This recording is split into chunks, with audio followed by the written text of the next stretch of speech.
नमस्कार मेरे प्यारे विद्यार्थियों, स्वागत है आपका मिशन इंस्टीट्यूट प्रयागराज में। जैसा कि आज हम चर्चा करेंगे किस पे, कारक पे। आज हम क्या पढ़ेंगे?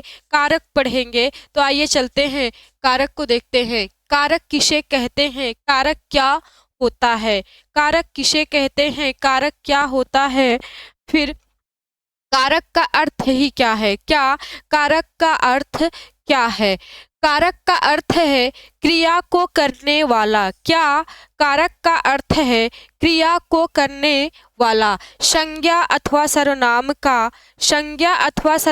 का वह रूप जिसके द्वारा संज्ञा अथवा सर्वनाम का वह रूप जिसके द्वारा संबंध वाक्य के अन्य शब्दों के साथ प्रकाशित होता है। संज्ञा अथवा सर्वनाम का वह रूप जिसके द्वारा उसका संबंध वाक्य के अन्य शब्दों के साथ प्रकाशित होता है, उसे कारक कहते हैं।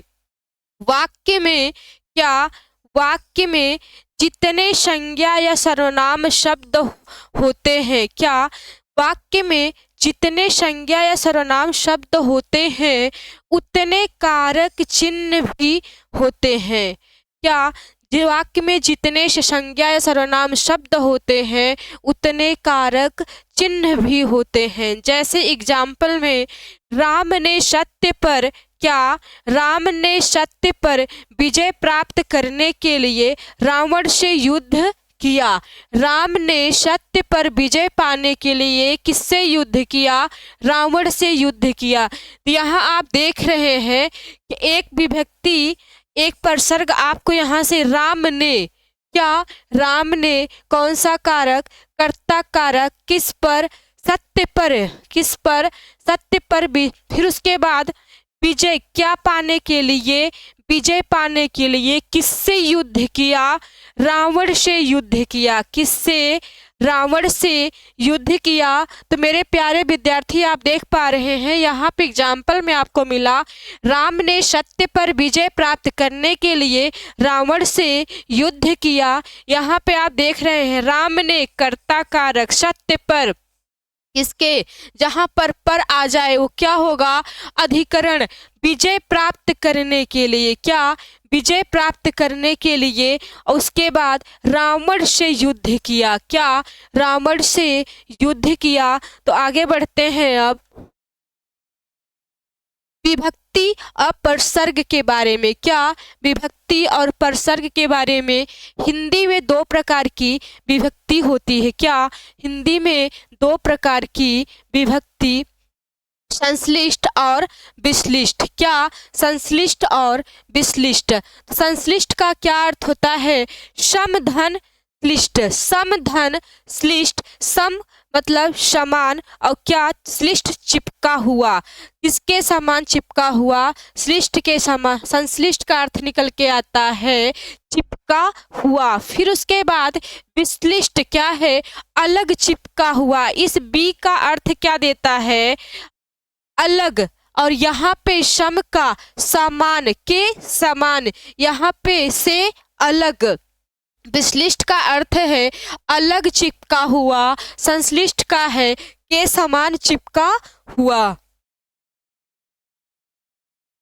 फिर देखेंगे संश्लिष्ट किसे कहते हैं। संश्लिष्ट की परिभाषा देखेंगे कि संश्लिष्ट किसे कहते हैं। सर्वनामों के साथ आने वाली विभक्तियां, सर्वनामों के साथ आने वाली विभक्तियां संश्लिष्ट कहलाती है।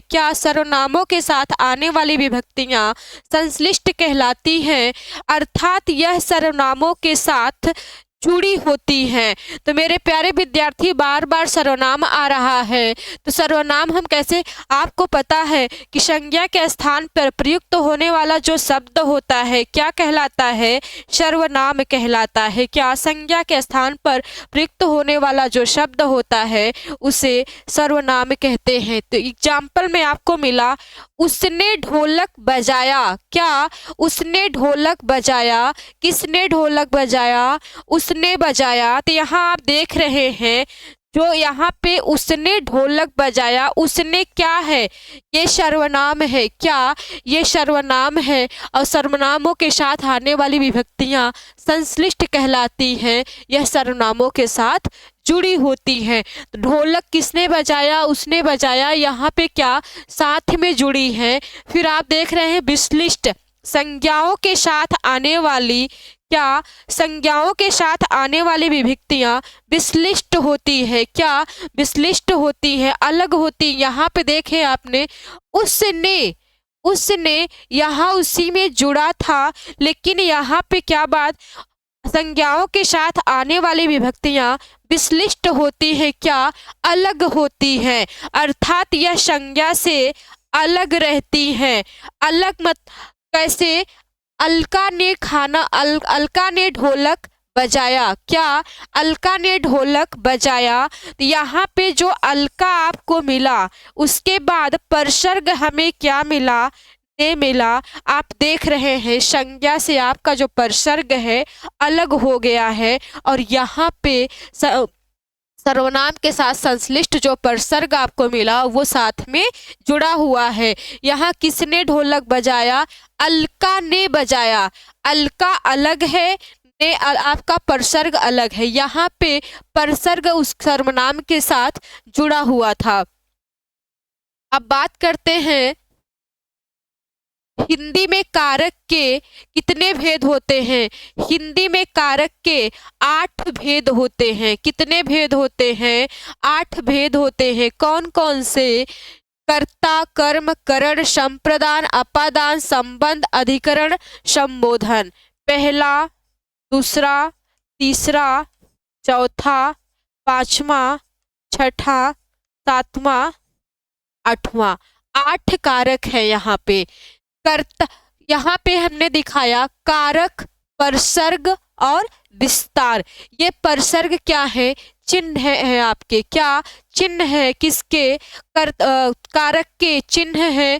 कर्ता ने, क्या कर्ता ने कर्म को करण से के द्वारा संप्रदान के लिए अपादान से अलग, संबंध में का के की रारेरी, अधिकरण में पर, संबोधन हे अरे अजी अहो। क्या यहाँ देख रहे हैं आपको 8 कारक मिला। 8 कारक मिला तो 8 परसर्ग भी आपको मिला, चिन्ह मिले 8। अब इसको कैसे पहचानेंगे, कर्ता ने, कर्ता ने जैसे ही बात आई, कर्ता ने, कर्ता की जगह पे हम किसी का नाम रख दे, राम, श्याम, मोहन, गीता, सीता, रीता, क्या रख दे, कर्ता ने। इसका क्या विस्तार रूप होगा, आपको यहाँ दिखा रहे हैं कर्ता, परसर्ग, फिर उसका विस्तार। कर्ता में क्या है, सॉरी कारक में है क्या, आपके 8 कारक हैं, फिर 8 कारक के चिन्ह है, फिर इसका विस्तार यहाँ पे दिया हुआ है। कर्ता ने, कर्ता ने, तो इसका क्या अर्थ होगा, क्रिया को करने वाला। कर्ता क्या होता है, कर्ता का अर्थ क्या है, क्रिया को करने वाला। कर्म को, क्या कर्म को जिस पर क्रिया का फल पड़े या प्रभाव पड़े, क्या जिस पर क्रिया का फल पड़े या प्रभाव पड़े, करण से के द्वारा, क्या करण से के द्वारा, जिस पर साधन से क्रिया, क्या है, जिस साधन से क्रिया संपन्न हो। क्या जिस साधन से क्रिया संपन्न हो, जैसे चाकू से सब्जी काटी गई। क्या चाकू से सब्जी काटी गई, चाकू से सब्जी काटा गया, फिर उसके बाद संप्रदान के लिए, क्या संप्रदान के लिए, जिसके लिए कुछ किया जाए या जिसके लिए कुछ दिया जाए। यहाँ आप देखिए संप्रदान के लिए, जिसके लिए कुछ किया जाए या दिया जाए।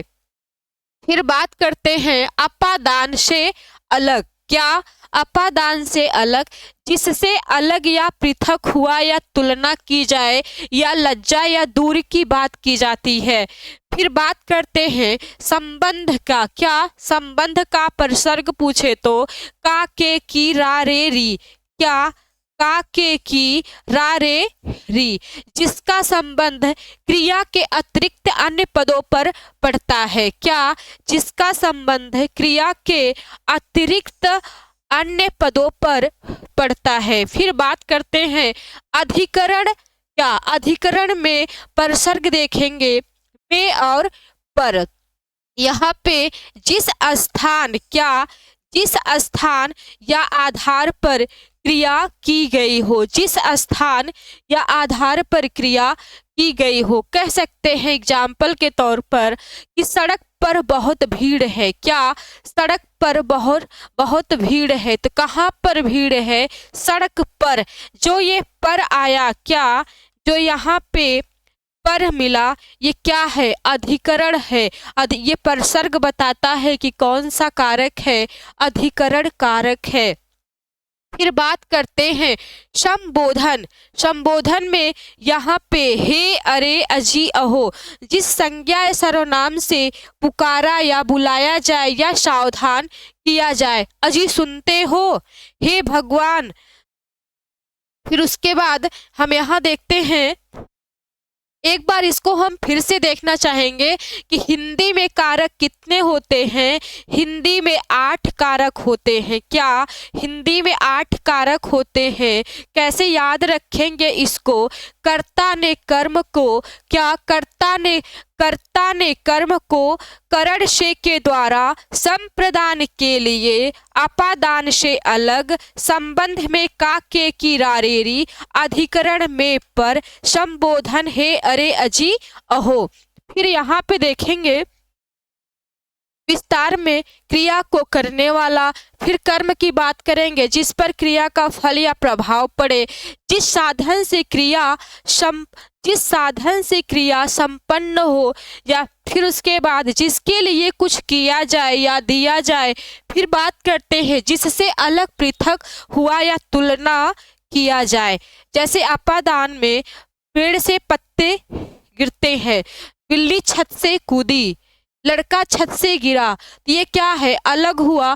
फिर यहाँ पे संबंध में जिसका संबंध क्रिया के अतिरिक्त अन्य पदों पर पड़ता है। कहते कमरे में पुस्तक पड़ी है, कमरे में पुस्तक पड़ी है, कहाँ पर पड़ी है? यहाँ संबंध की बात करते हैं जिसका संबंध क्रिया के अन्य पदों पर पड़ता है। फिर बात करते हैं अधिकरण में, कमरे में पुस्तक पड़ी है, कहाँ पर पड़ी है? कमरे में। जो मैं आपको मिला, यहाँ पे ये क्या होगा? अधिकरण होगा। फिर संबोधन, हे, अरे, जिस संज्ञा सर्वनाम से पुकारा जाए या बुलाया जाए या सावधान किया जाए, वो कौन सा कारक होगा? संबोधन कारक होगा। यहाँ पे मेरे प्यारे विद्यार्थी कुछ एग्जाम्पल्स हैं, जैसे मोहन लिखता है। क्या मोहन लिखता है, तो कौन सा कारक होगा? कर्ता कारक होगा। कौन सा कारक होगा? मोहन लिखता है। कौन लिखता है? मोहन लिखता है। फिर बात करते हैं त्रिषा ढोलक बजाती है। कौन बजाता है? त्रिषा ढोलक। किसको बजाती है? किसको बजाती है? कर्ता ने कर्म को। ऐसे किसको? कर्म कर्ता ने। कौन लिखता है? मोहन लिखता है। त्रिषा ढोलक बजाती है। त्रिषा किसको बजाती है? ढोलक को बजाती है, तो कौन सा कारक होगा? कर्म हो जाए। कर्ता ने कर्म को। फिर राम चाकू से फल काटा। क्या चाकू, यहाँ क्या हुआ? चाकू से फल काटने का कार्य किया गया है, ये क्या होगा? करण से के द्वारा। साधन यहाँ पे लिया गया है। क्या साधन? बाबूजी ने भिखारी को 10 रुपए दिए। तो आपने वहां देखा था कि संप्रदान के लिए किसी के लिए कुछ दिया जाए या किसी के लिए कुछ किया जाए, तो कौन सा होगा? संप्रदान कारक। फिर हिमालय से गंगा निकलती है। सोने की अंगूठी, मोबाइल मेज पर रखी है। हे भगवान मुझे शक्ति दे। क्या? हे भगवान मुझे शक्ति दे। क्या होगा? संबोधन। क्या? संबोधन। फिर उसके बाद मोबाइल मेज पर है। कहाँ पर मोबाइल? कहाँ पर है? पेज पर है, ये जो पर मिल रहा है ये क्या होगा, अधिकरण होगा। क्या होगा, अधिकरण होगा। फिर हिमालय से गंगा निकलती है, सोने की अंगूठी। ये दो उदाहरण आप हमको कमेंट सेक्शन में बताइएगा कि कौन सा कारक है। हिमालय से गंगा निकलती है और सोने की अंगूठी, दो एग्जाम्पल आपको दे रहे हैं। क्या आप कमेंट में हमको बताइएगा कि कौन सा कारक होगा। तो मेरे प्यारे विद्यार्थी, आपको एक बार फिर से हम बताना चाह रहे हैं, कारक कितने, हिंदी में कारक कितने होते हैं। हिंदी में कारक 8 होते हैं। कौन कौन से होते हैं और याद कैसे रखेंगे, एक लय और गति बना लीजिए जिससे याद करने में आसानी होगा। हमेशा ऐसे अपनी अंगुलियों पे काउंट करते जाइए। कर्ता ने कर्म को करण से के द्वारा, संप्रदान के लिए अपादान से अलग, संबंध में काके की रारेरी, अधिकरण में पर, संबोधन में हे अरे अजी अहो। तो ये रही बात कारक की। मेरे प्यारे विद्यार्थी, फिर हम कल मिलते हैं एक नए टॉपिक के साथ और नए अंदाज के साथ। तब तक के लिए धन्यवाद, नमस्कार।